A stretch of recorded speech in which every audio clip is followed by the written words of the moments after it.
acontecimientos del 11 de septiembre de 2001 no fueron los primeros que llevaron a cabo terroristas extranjeros en Estados Unidos. Segunda Guerra Mundial. 8 espías alemanes cruzan el Atlántico. Con planes de atacar, destruir y aterrorizar.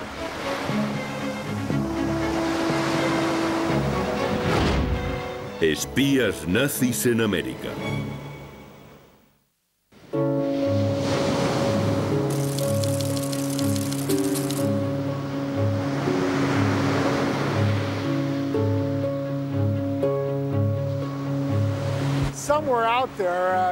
Un submarino abarrotado de hombres tardó 2 semanas en llegar a esta playa.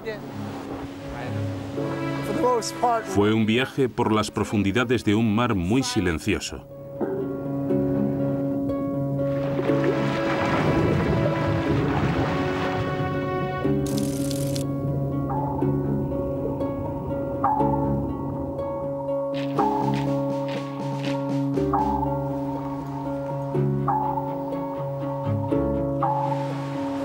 Ocho hombres llegaron a los Estados Unidos con el plan y el equipamiento necesarios para causar mucho daño en este país. Eran terroristas. Estábamos a 400 metros de la orilla. Había mucha niebla ese día. El capitán nos dijo que si nos descubrían, nos matarían.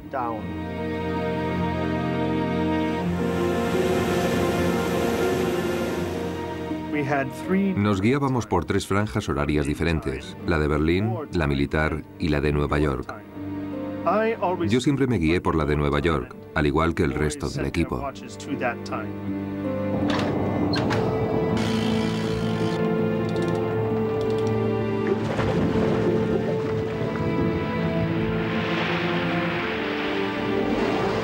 Sobre las 11 horas de Nueva York, subimos a la superficie.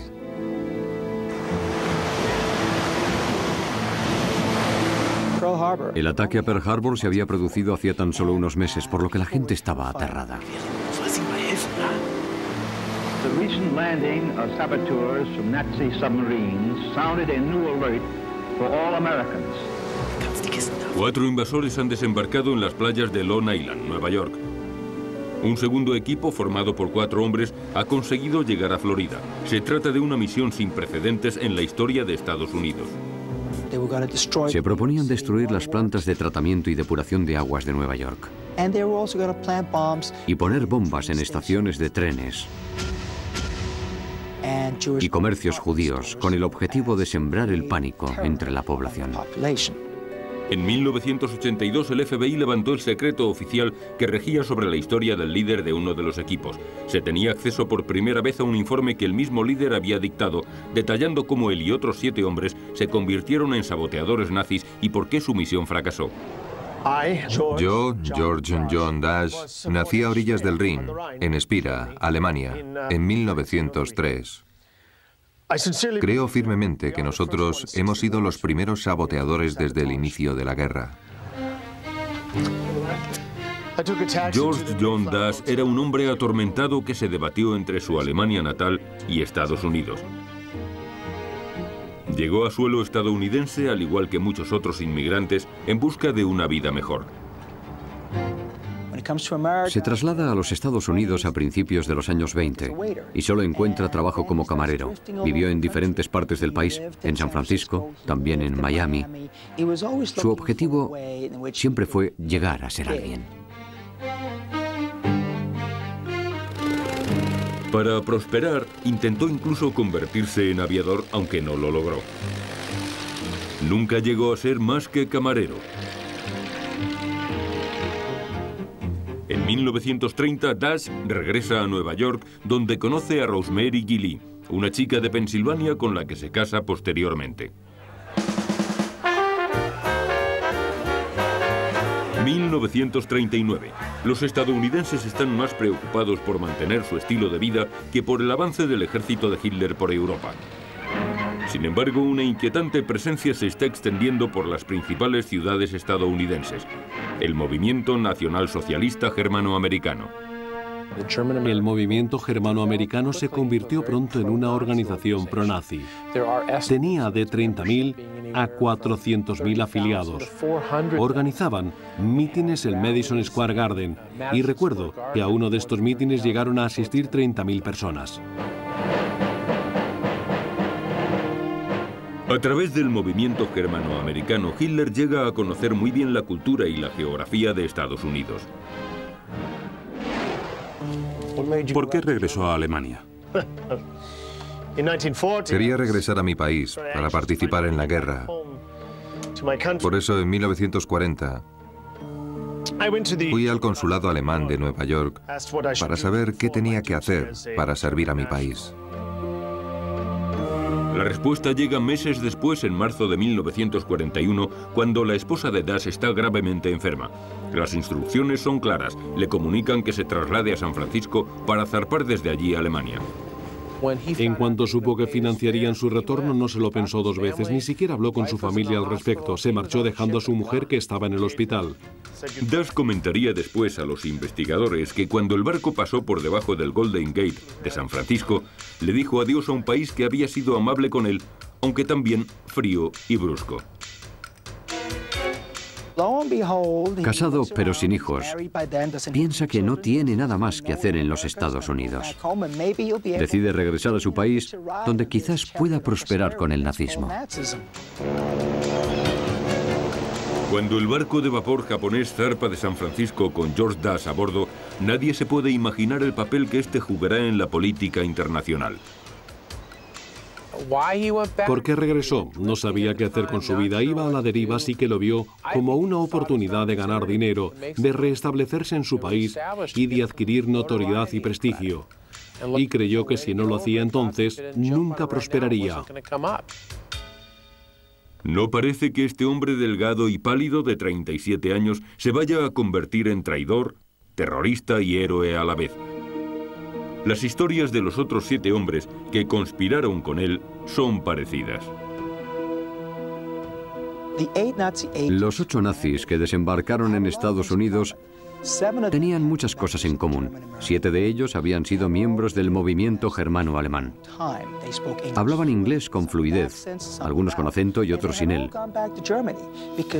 Todos habían regresado a Alemania para iniciar una nueva vida, para intentar prosperar. Y evidentemente, cuando llegó allí, las condiciones de vida y la economía no eran tan atractivas como él esperaba. Por lo menos no tan atractivas como las que había dejado en los Estados Unidos. A Das le desilusionó el ascenso del nazismo en su país. Posteriormente afirmaría que aquello fue lo que le llevó a ayudar a Estados Unidos en su lucha contra Hitler. Pronto tuve claro que había que acabar con el nazismo, pero tenía que encontrar una manera de hacerlo. En Alemania podía hacer muy poco, así que tenía que encontrar una manera de abandonar el país. Y lo consiguió gracias a su pasado. Durante casi 20 años, John Das había residido en Estados Unidos, se había ganado la vida como camarero, se había alistado en el ejército e incluso se había casado con una norteamericana. Por eso consiguió un trabajo en el servicio secreto alemán, el Abwehr II. El servicio secreto alemán lo necesitaba por su inglés. Su trabajo consistía fundamentalmente en traducir documentos, artículos de prensa, noticieros y diverso material mediático para mantenerse al día con la actualidad estadounidense. Pero darse cuenta de cómo era en realidad la Alemania nazi y leer a diario noticias sobre Estados Unidos es lo que le hizo querer regresar. Cuénteme cómo conoció a Kapp. En junio de 1941 tuve el placer de conocer al teniente Kapp. Iba de uniforme. Walter Kapp era teniente del servicio secreto alemán. Había sido uno de los dirigentes del movimiento germano-americano, es decir, el partido nazi-americano. Hablaba inglés con fluidez, ya que había vivido en los Estados Unidos mucho tiempo. Había regresado a Alemania poco después de estallar la guerra y le asignaron la tarea de coordinar las operaciones de sabotaje contra los Estados Unidos. El encuentro entre Kapp y Dash desencadena una serie de acontecimientos que terminarían en un ambicioso plan de sabotaje en suelo estadounidense. Se trata de un plan diseñado para acabar con Estados Unidos.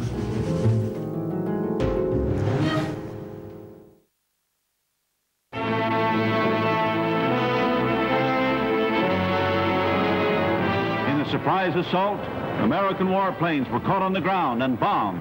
Most of them were 10 de diciembre de 1941.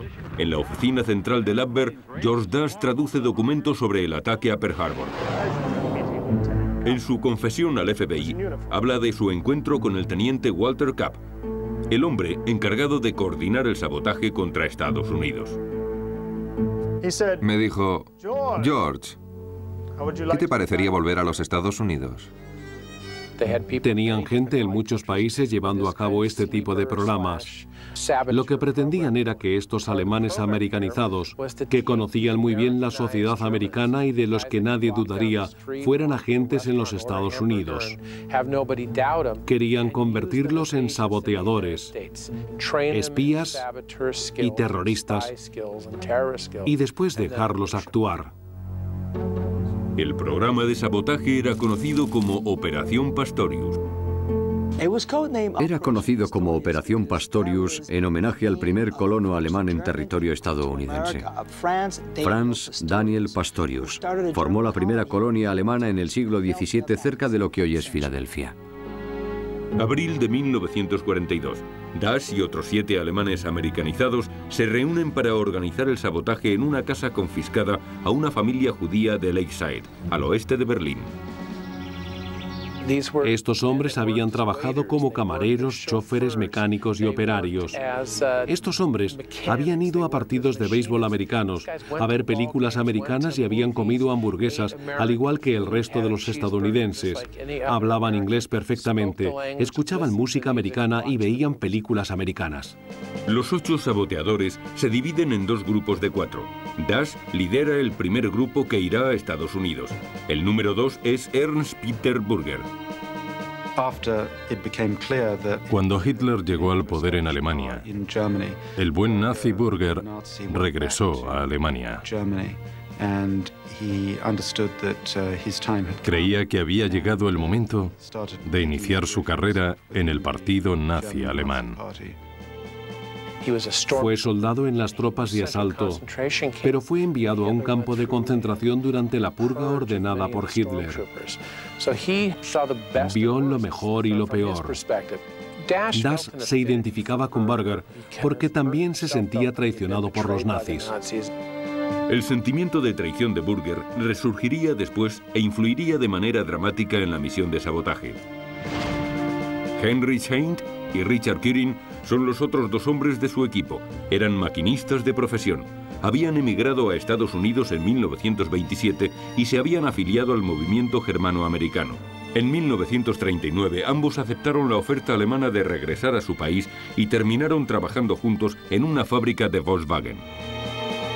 El segundo equipo de saboteadores está dirigido por Edward Curlin, de 32 años, que había emigrado a Estados Unidos en 1929. Había trabajado como mayordomo, como chofer y también como empacador de carne en Brooklyn. Eddie Kerlin era posiblemente el más nazi de todos los saboteadores.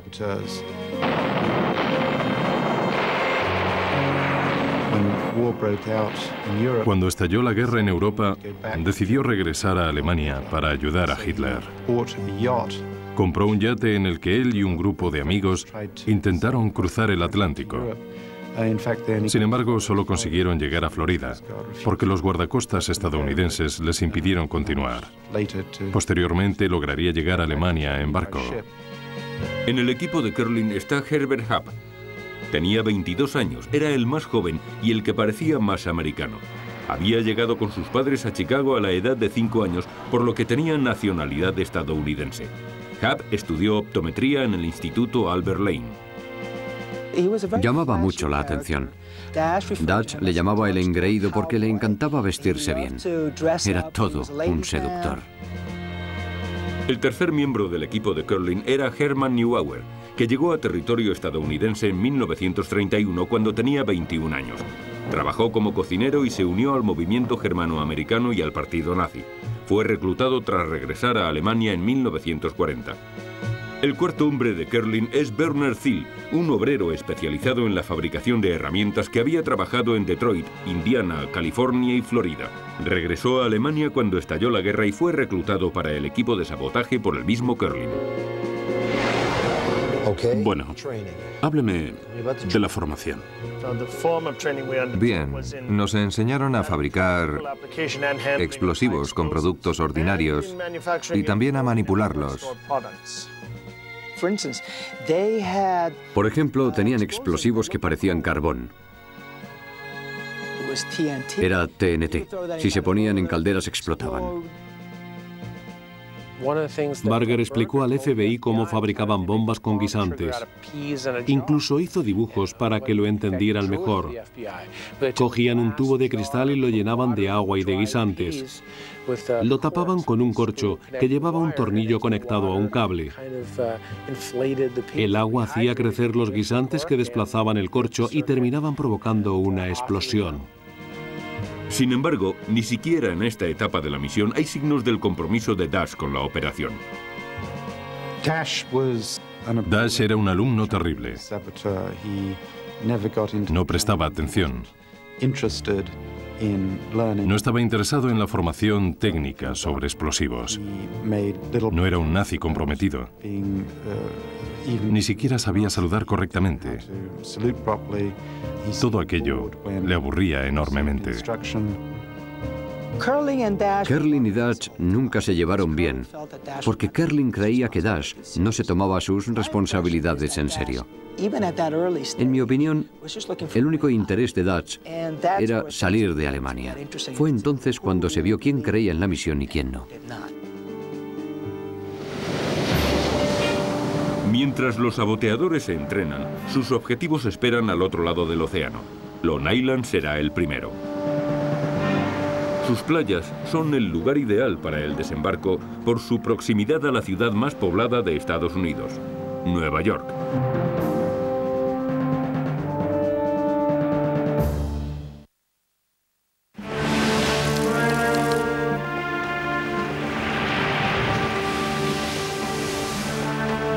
De mayo de 1942. Un submarino U-202 zarpa de la Francia ocupada con una tripulación de 40 hombres y 4 hombres más.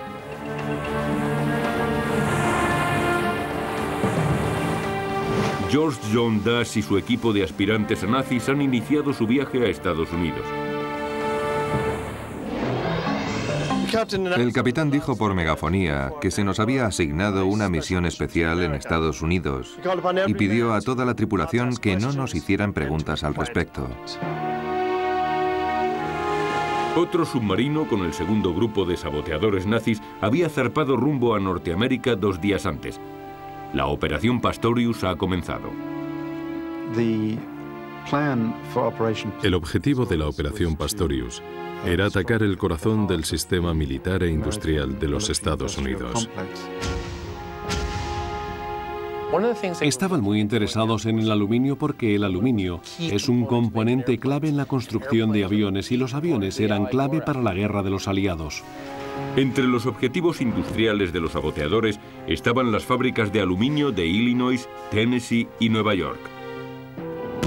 Y también las plantas hidroeléctricas de las cataratas del Niágara. Asimismo, pretendían destruir las vías fluviales y la infraestructura de transportes de Estados Unidos. En la actualidad, los aeropuertos son los centros neurálgicos del transporte, pero entonces no era así. Los centros neurálgicos del transporte eran las estaciones y terminales de trenes y las autopistas de peaje. Querían destruir la autopista de peaje Hell's Gate de Nueva York. El comercio de Nueva York dependía de ella. Su desaparición hubiera tenido un gran impacto en la ciudad. Por último, el plan incluía el sabotaje militar y el terrorismo. Nuestra misión incluía poner bombas en las consignas de las estaciones de tren más importantes, con el único objetivo de sembrar el pánico entre la población. Y también teníamos que atacar los comercios judíos. Todo ello no solo serviría de avance a los nazis, sino que extendería el miedo entre la población. Los estadounidenses no se sentirían a salvo en ningún lugar.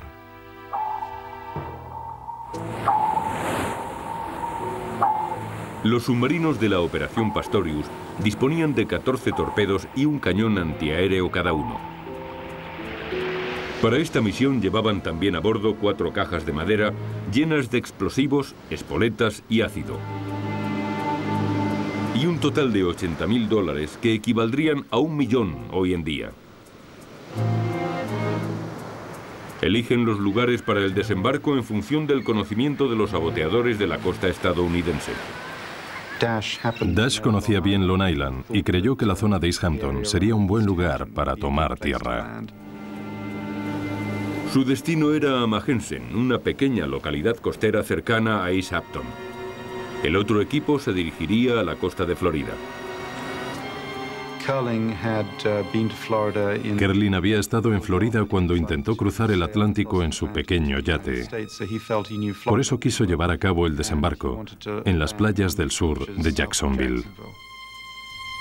El viaje dura casi 14 días. El U-202, con George Dash y su equipo a bordo, zarpa al oeste desde Francia.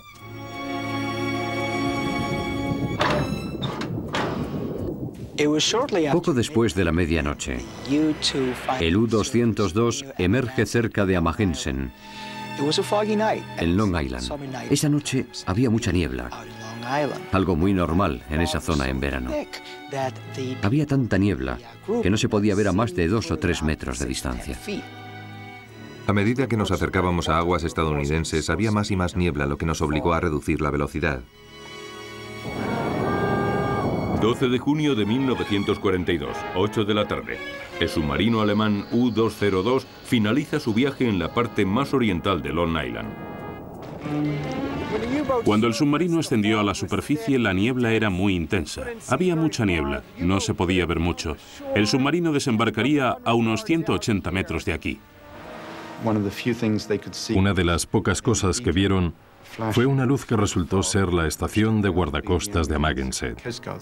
Desembarcaron a unos 300 o 350 metros de la estación.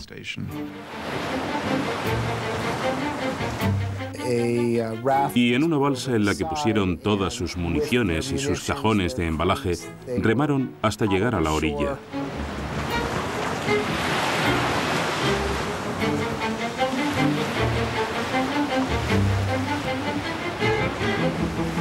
George Dash, Richard Kirin, Heinrich Hein y Ernst Burger llevan uniformes militares para que en caso de ser capturados reciban tratamiento de prisioneros de guerra y no sean disparados como espías extranjeros. El equipo tiene instrucciones de enterrar las 4 cajas de embalaje en la arena hasta que estén preparados para llevar a cabo los ataques.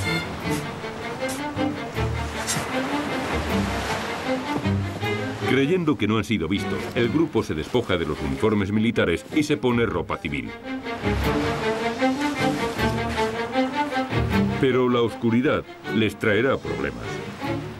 Un hombre desarmado camina por la playa. Se trata de un centinela del servicio de guardacostas que ve algo extraño. 4 hombres excavando y actuando de manera sospechosa. El centinela era John Cullen. El chico pelirrojo de 19 años está desarmado, solo y a 800 metros de la estación de Amahensen, donde había comenzado su patrulla. George ve una linterna que les apunta y comprende inmediatamente lo que está a punto de ocurrir. Habían recibido órdenes muy específicas. Debían matar a cualquiera que se interpusiera en su camino. Uno de los saboteadores se acerca a Cullen. Cogió la linterna y le dijo: recuerda mi cara, recuérdala, nos volveremos a ver. Tenía un mechón blanco o grisáceo. Posteriormente se supo que se trataba de George Dash. También le dijo: ¿quieres volver a ver a tu madre? Pues coge este dinero. George simuló un soborno. Creo que le dio $300 y le dijo que si quería volver a ver a su madre, que lo cogiera y se marchara de allí. Esa fue la primera señal de que la Operación Pastorius no iba bien. George Dash había dejado marchar a un testigo de su desembarco, el joven guardacostas. La cuestión es, ¿fue sincero? ¿Estaba realmente comprometido con la misión de sabotaje y terrorismo o simplemente la utilizó para salir de Alemania? El misterio aún no se ha resuelto. Dash, el líder de los terroristas, afirmaría posteriormente que había dejado señales para que encontraran las 4 cajas con explosivos que habían sido enterrados en la playa Amagensen. Al amanecer, George Dash y su grupo de saboteadores nazis se dirigen al norte. Recorren 5 kilómetros por la playa y después se adentran en un pueblo que todavía duerme. Llegamos a la estación de tren de Amagensen poco después de las 5 de la mañana. Me dirigí al jefe de la estación, le saludé y compré 4 billetes. 17 de junio de 1942. 4 días después de que el equipo de George cogiera el tren a Nueva York, otro submarino emerge cerca de la costa de Florida. El segundo grupo de saboteadores desembarca en Estados Unidos.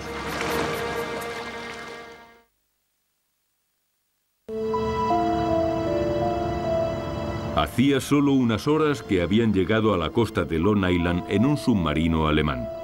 Y ahora, los 4 saboteadores nazis, George Dash, Ernst Burger, Richard Kirin y Heinrich Heine, vuelven a ver los restaurantes, los coches, las tiendas y la abundancia de Nueva York. La playa en la que han desembarcado es ahora la escena del crimen.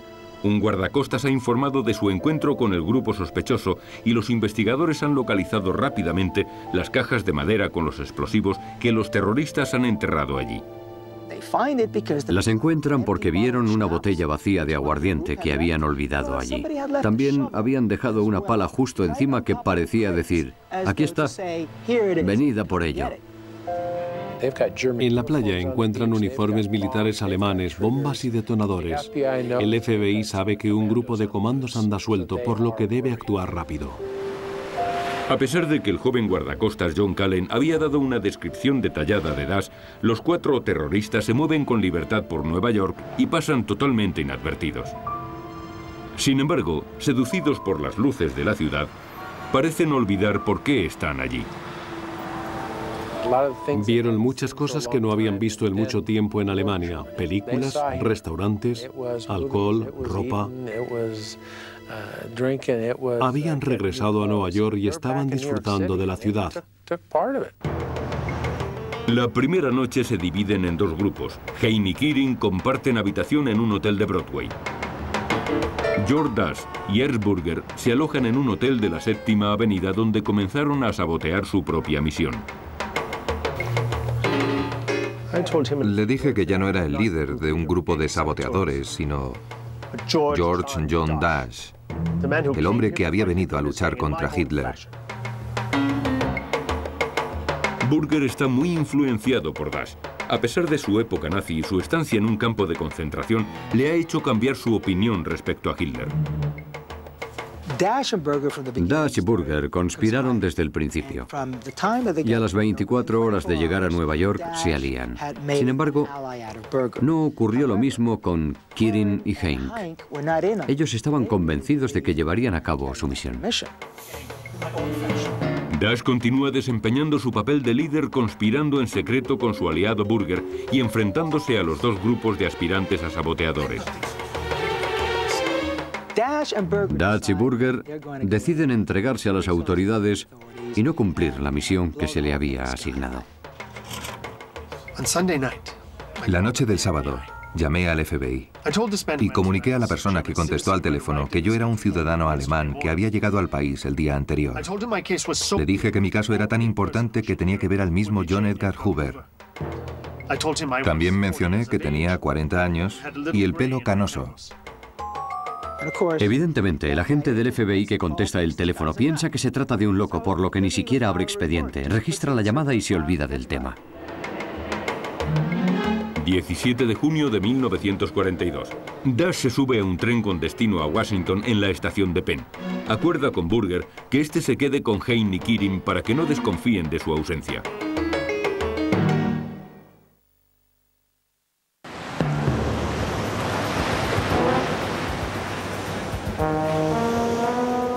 Esa misma noche, el otro equipo de saboteadores nazis desembarca en una tranquila playa cerca de Jacksonville, Florida. Su líder, Edward Kerling, junto con Herman Neubauer, Werner Thiel y Herbie Hamm, de 22 años, entierran 4 cajas de explosivos en la arena y se adentran en territorio estadounidense. Neubauer y Hamm viajan a Chicago. Los padres de Hamm aún viven allí. Sus padres le dicen, pero si pensábamos que estabas en Alemania. Y él contesta, pues no, estoy aquí y he venido a poner bombas. Y ellos responden, bueno, pues bienvenido, bienvenido. Ese mismo día, Edward Kerling y Werner Thiel viajan a Nueva York. George Dash ha llegado ya a Washington con intención de delatarlos a todos. Fui en taxi al Hotel Mayflower, donde reservé una habitación. A la mañana siguiente, cogí la guía telefónica y llamé al FBI. Hablé con el señor Traynor. En 1942, Dwayne Traynor era un veterano del FBI, un agente especial encargado de los casos de espionaje. Llamé al agente de campo de Washington para que enviaran a un par de agentes al Hotel Mayflower con instrucciones de traer a Dash a mi despacho. No tenían que hablar con él, simplemente traerlo a mi oficina. Cuando entró en mi despacho, lo primero que me llamó la atención fue su mechón blanco. Sabía que se trataba de algo importante, pero no sabía qué. Me dijo que tenía una historia muy larga que contarme, pero que me la iba a contar a su manera. Y empezó contándome que había nacido en Alemania en... Yo, George John Dash, nací a orillas del Rin, en Spira, Alemania, en 1903. Durante los últimos 15 años he estado en contra del movimiento nazi. Tenemos utensilios como bolígrafos y lapiceros que son precisos explosivos. Yo dirijo el Grupo 1 y nuestra misión es atacar las fábricas de aluminio de Alco, Tennessee. Hizo una declaración de 250 páginas mecanografiadas a espacio simple, dando todos los detalles de lo que había ocurrido y de lo que habían hecho. Durante su entrevista con el agente Traynor, Dash informa de los planes de desembarco en Florida, cuyo líder es Edward Kerling. Va a reunirse con un contacto en Nueva York. Se sacó un pañuelo del bolsillo y me dijo, su nombre está escrito aquí, con tinta secreta. No sabía el nombre del contacto. Traynor envía el pañuelo secreto al laboratorio del FBI en Washington para someterlo a análisis químico. Cuando lo analizan tratándolo con gases de amoníaco, aparece escrito Operación Pastorius, el nombre de la misión. Después aparecen los nombres de las personas con las que se iban a poner en contacto en Estados Unidos. Entre estos contactos se encuentra el tío de Herbie Hamm. Cuando obtuvimos esa información, comenzamos a vigilar la casa de ese hombre. Los padres de Haupt vivían en Chicago y estaba seguro de que les iría a visitar. Con la información que Dash les había facilitado, el FBI se despliega y trabaja utilizando viejos métodos, siguiendo y cercando a los sospechosos.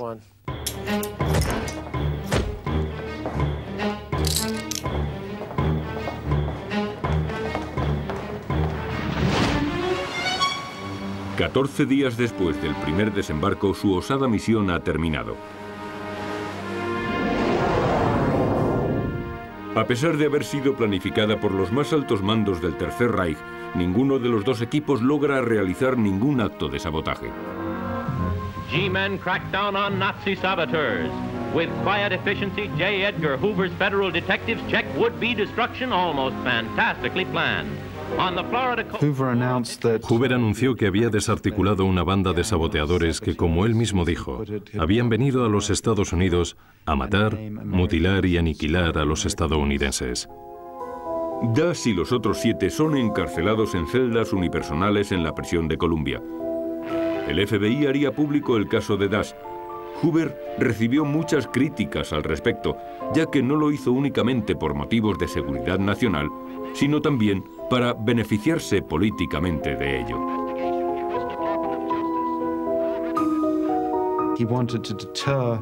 Quería disuadir a futuros grupos de saboteadores de intentar venir a los Estados Unidos. Quería proyectar una imagen omnisciente del FBI. Quería dar a entender que podía interceptar a cualquier grupo de saboteadores que llegara a los Estados Unidos. George Das cree que algún día será considerado un héroe. Sin embargo, pasa de terrorista a títere político cuando el presidente Franklin Roosevelt le condena a él y a los otros saboteadores a la pena máxima.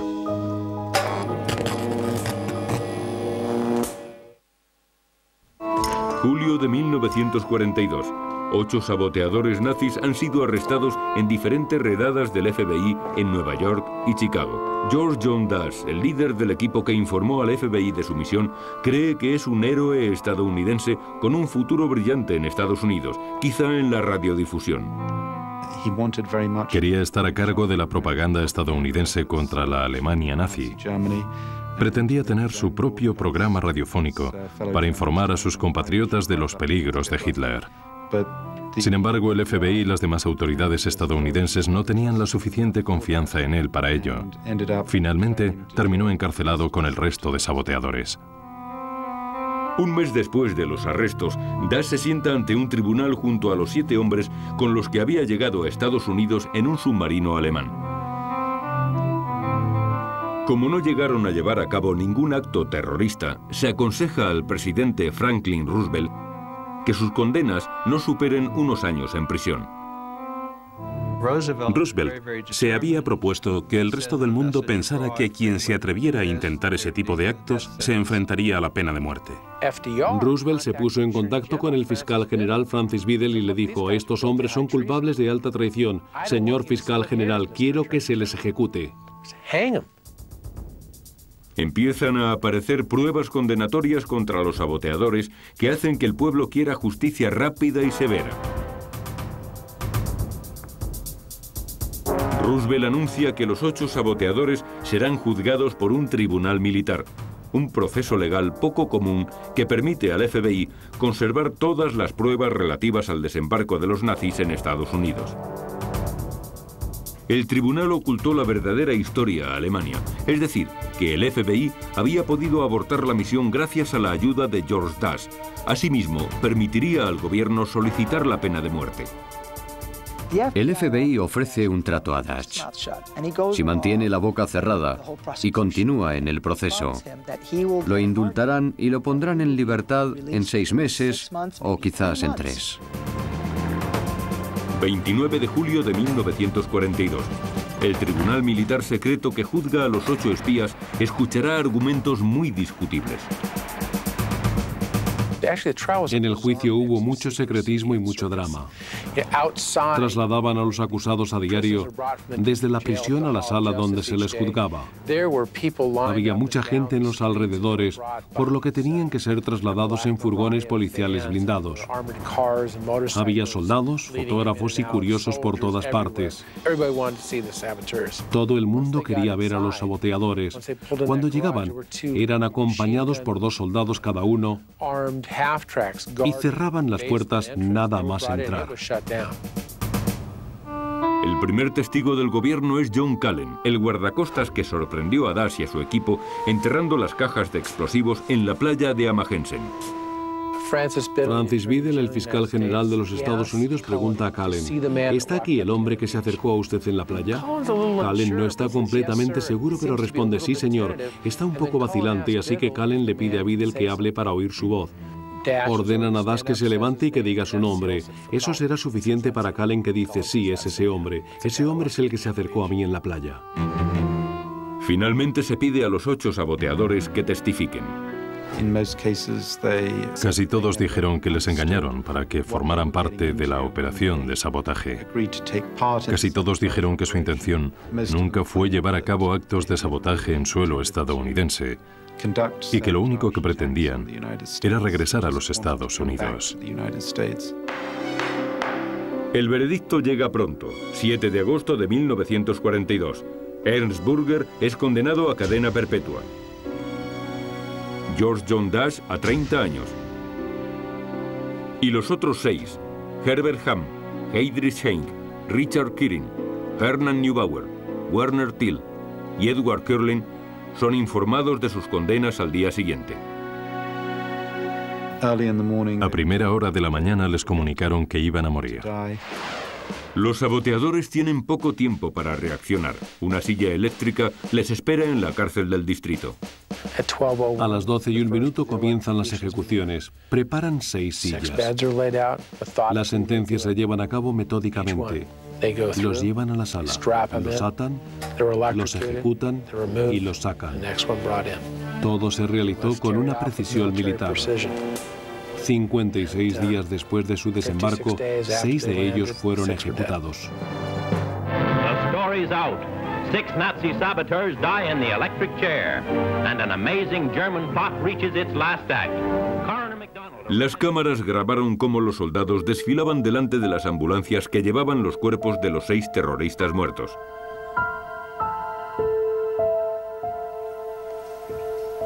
Son enterrados en un cementerio cercano a Popper, y en sus tumbas solo aparecen grabados unos números. George John Dash y Ernst Burger son trasladados a la prisión federal de Atlanta, Georgia, donde cumplirán sus largas condenas. La primera conspiración terrorista llevada a cabo en suelo estadounidense finalizó sin ningún tipo de destrucción o pérdida de vidas inocentes, pero la historia de su personaje clave continúa siendo un misterio. La entrega a las autoridades de Dash es un enigma. Este hombre llegó a los Estados Unidos durante la Segunda Guerra Mundial en un submarino nazi cargado de explosivos, dinero y una lista de objetivos que destruir. Sin embargo, fue descubierto por un simple guardacostas. La cuestión es, ¿fue Dash un hombre inteligente al conseguir regresar cargado de información y dinero? ¿O era un inepto? Es un misterio que pasará a la historia. Tras la Segunda Guerra Mundial, la prensa difunde la verdadera historia de Dash y Ernst Burger, y la opinión pública se pone de su lado. 20 de mayo de 1948, el presidente Truman conmutó las sentencias de Dash y Burger. Eisenhower, jefe del Estado Mayor, hizo pública la orden y fueron devueltos a Alemania. Dash se reúne con su mujer y regresan juntos a Alemania. Estará con ella hasta su muerte. Ernst Burger, el otro conspirador que sobrevivió, desapareció tras su puesta en libertad y se cree que se marchó a España. George John Dash es considerado traidor en Alemania, por lo que pasa sus últimos años trabajando como guía turístico y agente de viajes.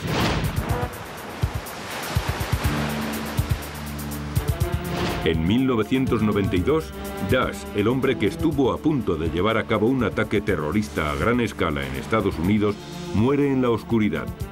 Tenía 89 años. No creo que fuera ni un héroe ni un villano. Más bien fue una víctima.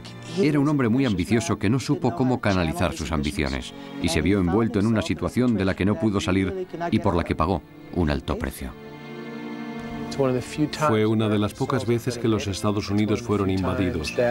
Una de las pocas veces que la industria estadounidense y los ciudadanos estadounidenses se vieron amenazados por combatientes militares enemigos.